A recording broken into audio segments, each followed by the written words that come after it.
Welcome back, everybody, to episode 3 of Strength Quest Deadlift, the road to 300 kilograms. As I have mentioned in the past episodes, this one is going to focus primarily on my warm-ups, and to be a bit more specific, my warm-up for conventional deadlifts. I will do slightly different warm-ups if I'm doing sumo pulls or if I'm doing squats. So not all lower body is created equal, and I don't warm up for everything exactly the same. But my warm-ups for conventional deadlifts are pretty simple. I'm not going to say easy, and I'll circle back to that in a second, but they are simple. It's just 2 exercises. I do inchworms and I do lower body torso twists. Now, in saying that, I'm not exclusively bound to just those 2 warm-ups. So if I feel like I have any little niggles or issues that I want to work on, I might add some extra ones in. A good example of that is banded pull apart. So quite often to get my lats and my rhomboids through my back activating, I'll do horizontal banded pull aparts. But you know, primarily just the 2 exercises, inchworms and lower body torso twists. If I want to get the blood pumping a little bit, I might jump on the air bike for a couple of minutes just to get the blood going, get everything a little warm. I don't do any static stretching. And I think that there's a fair bit of research that shows static stretch, when you just sit and hold a stretched position, actually decreases the ability for your muscles to produce power. So we don't want to do that going into a heavy lift. We want to optimize our power. So all of my warm-ups are dynamic, they're moving. So you might call it more of a mobility and activation warm-up as opposed to just like a stretching warm-up. Let's get into the inchworms and the lower body torso twist, and I'll explain basically each one and why I use them. For this video's sake, I am going to get the videos that Adrian and I filmed. He's actually performing these in the video because, like I said before, it's simple, not easy. If you're like me and you don't have great flexibility, it doesn't look as pretty as this. And I want you to all see what the exercises are meant to look like, not just how I perform them. I always strive to execute them well, but they're not as clean cut. So just for this video's sake, Adrian is going to be demonstrating them, and here we go. So basically, inchworms is a great posterior chain exercise. We want to have straight legs, and then we're going to reach down to the ground and get our hands nice and flat. And once they're flat, we're going to make sure the legs are locked and the arms are straight. We're going to walk our arms out in front of the body, reaching as far as we can. And the reason why we do this, one, is it gets the lats and serratus really bracing, it gets your core bracing. And then as we tiptoe our feet close to our hands, making sure that the knees stay straight, we're getting a big stretch through our calves, hammies, lower backs. All right, so basically a really good posterior chain exercise. We walk out, we're bracing through our lats, serratus, core, everything that is bracing when we're deadlifting, and then we walk our feet in as close to our hands as possible, keeping our legs straight or as straight as possible. And that again is going to be getting the hamstrings, the calves, the glutes, the lower back, all stretching out. But like I said before, it's a dynamic movement. We're not just holding a stretch, we are walking through a range of motion.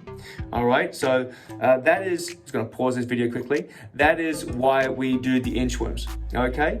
The lower body torso twists are a little different. We'll just press play now so you can watch along with us. The lower body torso twist, you lift your legs up and then go side to side at a right angle, okay? So we lift our legs up to 90 degrees, then rotate to the left, and then all the way to the right, and then back up to the top, and then back down. Now you can alternate which side you go to first, or every rep, that doesn't really matter. The goal for this one is that you keep your back and shoulders flush to the ground. That's why you'll see Adrian doing this one in a cage, and he's holding himself down to anchor it down. That is the goal. I'm gonna pause that again quickly. That is the goal for a lower body torso twist. Now, why do I pick these 2 exercises? Like I mentioned, the inchworms are fantastic for getting all of your bracing muscles working, as well as really getting your posterior chain stretching dynamically. The lower body torso twist is more of a rotational warm-up through the lower back and the spine, and even the middle back as well.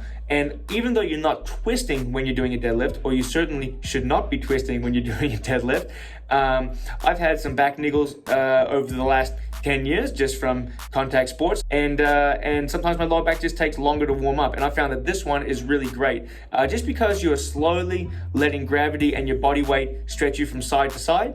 It really gets everything nice and loose without really stressing anything too much. Now, like I said in those videos, Adrian's very flexible and very mobile, and so he can get a great range of motion. Everything is very straight and in line. It doesn't have to be like that. You just need to do it as best as you can. So when I do a lower body torso twist, yeah, my knees are a little bent. My shoulders do want to come off the ground a little bit, and I have to really force work to keep them down flat to the ground. I cannot get all the way up to a 90-degree angle. You know, they are a little bit lower. My legs are a little bit lower. In the inchworms, I make sure that my knees stay straight. That is a must. You must have straight legs so you get in the stretch to the hamstrings. I just can't get my hips as high as Adrian. He can basically get his nose to his knees. I'm in a much more of a pyramid shape. So it really is just do the best that you can do to get the best warm-up that you can before you start your workout. All right, so moving on from the 2 warm-ups that I do before conventional deadlifts, we're gonna have a quick look at some of the heavier sets from this week before going into the last bit of volume. We're gonna look at the weights that I did for all my volume sets over the last month. And then we're also going to talk about what the plan is moving forward into block 3 of training, which starts next week, which I'm really excited about. It's still gonna have some volume, but it's getting a bit more of a strength emphasis in there as well. All right, so let's have a look at that now. All right, so the first video we're going to be looking at is the side-by-side comparison between weeks 3 and week 5, which you've already seen. It is a heavy triple at 230 kilos. The reason why I'm showing you this is because I somehow managed to lose just the individual footage of the week 5 by itself. But basically, that was week 5's triple. This is week 6's double, which is 240. I'm going to pause quickly and explain something here. This ideally would have been week 6's heavy double rep, which was 240. However, I did strain my upper and middle traps earlier in the week, and so I didn't end up getting deadlift at all on week, we'll call it week 2 of the training block. I did manage to get my squats in and my chest and back in, but I actually strained at doing my upper body work. So I had some dry needling done and it seemed to recover pretty well. This heavy double, just for the video sake, I've labeled it as week 6, but really I did it in week 7 before my heavy single because everything was feeling well. It's actually a good time. I'm going to bring up the volume from my first, or from the last month's worth of training. As you can see there, a heavy triple, double, and single on weeks 1, 2, and 3. No heavy reps on week 4, just the volume only. And that's the same for both squats and deadlifts. The deadlift is a 3 at 230, the 2 at 240, and then the 1 at 250. You can see there in week 2, I didn't do the volume because of the trap strain, but weeks 1 and 3, I increased the sets and the weights for my secondary lifts, the sumos, just like I did in squats on weeks 1, 2, and 3. On the pause squats, increase the set each week, increase or try to increase the weight each week. The reason why I didn't do the sumos or the pause squats on week 4 after my volume reps was because I actually felt like I needed to take a bit more of a deload week. The squats in week 3 actually killed me. The start of the week, my knees were just aching for the whole week, not really badly, and I was rolling out, I was getting better and moving them around. And I was kind of frustrated at the start. I was like, why is everything sort of falling apart this early? I actually went back and looked at my old training volume blocks, and this is why it's really important to record the weights that you do, guys, because in my head 170 for 8s and then pause squats wasn't that great. But the last time I was doing heavy volume before the squat challenge, so like November or before that, September, October last year, in 2020, my 8s were actually only up at around 150, 155, and I think I only got one set out at 160 for 8. So getting 170 across the board is actually 52 reps worth of 170, and a heavy single at 220 on week 3 there. So that's why my body was just like, hey, how dare you give me a bit more of a breather. So we didn't do the heavy reps or the secondary lifts on week 4, but that seemed to all go pretty well. Anyhow, I'm going to switch back across to the video now so you can watch. This is the double at 240, which again, the speed is not too bad. The weights are feeling pretty good. The knees are coming in a little bit, which they seem to do as the weight gets heavier, but they're not bad. And then I moved up to the 250, and again, I've labeled it week 7. They both happened on week 7, for 250 kilos for one. But the 240 felt good, the traps were feeling good, so I decided to go for the 250. And again, it moved really well. I was actually quite happy with how it's felt moving forward at this part of the program. So I'm really looking forward into what I can start to lift as this program progresses more. Now, my 4 volume sets, which you'll see, or which you saw back on that bit of Excel sheet, I did 4 sets of 8 at 170, 180, 190, and 200. And again, the weights themselves didn't feel too bad. It was really more the gas tank. After rep 5, I'm just cooked. I just can't get the air, and so that's probably more a reflection on my fitness than it is of the weight. But it is positive, 200 for 8s, I'm happy with that.